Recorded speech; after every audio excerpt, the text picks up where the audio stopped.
भारत अपनी गैस का एक बड़ा हिस्सा मिडिल ईस्ट से मंगाता है। पेट्रोल के दाम 150 के पार जा सकते हैं। इजराइल ईरान को आर्थिक रूप से पैरालाइज करना चाहता है। अगर ईरान ने होर्मुज की खाड़ी स्ट्रेट ऑफ होर्मुज बंद कर दी तो पूरी दुनिया का व्यापार ठप हो जाएगा। फिर ये सिर्फ मिडिल ईस्ट की नहीं, वर्ल्ड वॉर 3 की शुरुआत होगी।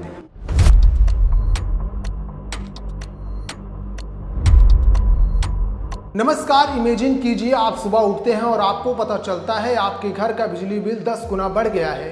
पेट्रोल पंप पर लंबी कतारें हैं और गैस सिलेंडर के दाम आसमान छू रहे हैं। आप सोचेंगे ये अचानक क्या हुआ? जब आप छुपा है नक्शे के उस हिस्से में जिसे साउथ पार्स कहते हैं, एक ऐसा इलाका जहां दुनिया की सबसे ज़्यादा एनर्जी दबी है और आज वही जगह पूरी दुनिया के लिए डेथ वारंट बन चुकी है। 18 मार्च 2026 ये तारीख इतिहास में दर्ज हो गई क्योंकि इसी दिन एक ऐसी चिंगारी भड़की जो तीसरे विश्व युद्ध का अलार्म बजा रही है। आज बात होगी आखिर इजराइल ने ईरान की तिजोरी पर हाथ क्यों डाला, कतर बीच में क्यों पिस रहा है और ट्रंप के एक बयान ने पूरी दुनिया की धड़कनें क्यों बढ़ा दी है। कहानी शुरू होती है 18 मार्च से। खबर आती है कि इजराइल ने ईरान के साउथ पार्स गैस फील्ड पर सर्जिकल स्ट्राइक कर दी है। अब आप कहेंगे कि सर एक गैस फील्ड ही तो है। नहीं, ये कोई मामूली जमीन का टुकड़ा नहीं है। साउथ पार्स दुनिया का सबसे बड़ा गैस रिजर्व है। पूरी दुनिया की 20% एलएनजी सप्लाई यहीं से होती है। इजराइल ने हमला छोटा किया लेकिन मैसेज बहुत बड़ा था। उसने ईरान की उस नस को दबा दिया है जहां से उसकी पूरी इकोनॉमी चलती है। अगर आपकी सबसे बड़ी कमाई वाली दुकान में कोई आग लगा दे तो क्या आप चुप बैठेंगे? ईरान भी नहीं बैठा। ईरान का अजीब पलटवार, कतर की बलि क्यों? हमले के कुछ ही घंटे बाद ईरान ने जवाब दिया, लेकिन ट्विस्ट देखिए, ईरान की मिसाइलें इजराइल पर नहीं बल्कि कतर की गैस फैसिलिटीज़ पर दाग दी गई। पूरी दुनिया सन्न रह गई। कतर क्यों? कतर तो पड़ोसी देश है।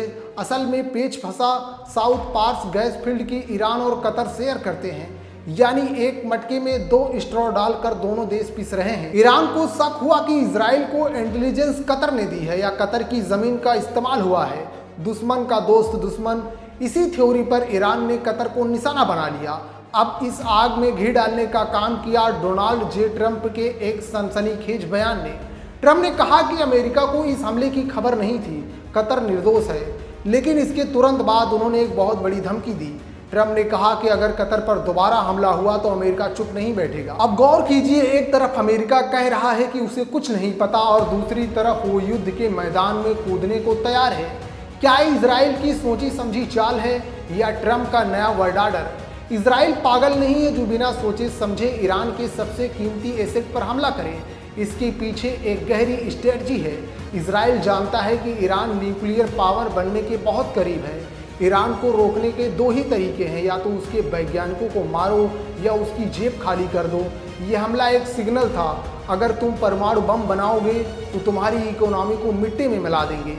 इजराइल ईरान को आर्थिक रूप से पैरालाइज करना चाहता है। अब आप सोच रहे होंगे, भाई ये तो 2 देशों की बड़ी लड़ाई है, मेरा क्या? सुनिए, ये आपकी किचन और आपकी जेब की लड़ाई है। अगर साउथ पार्स से गैस सप्लाई रुकती है तो दुनिया में मंदी आएगी क्योंकि मैन्युफैक्चरिंग महंगी हो जाएगी। भारत अपनी गैस का एक बड़ा हिस्सा मिडिल ईस्ट से मंगाता है। पेट्रोल के दाम 150 के पार जा सकते हैं।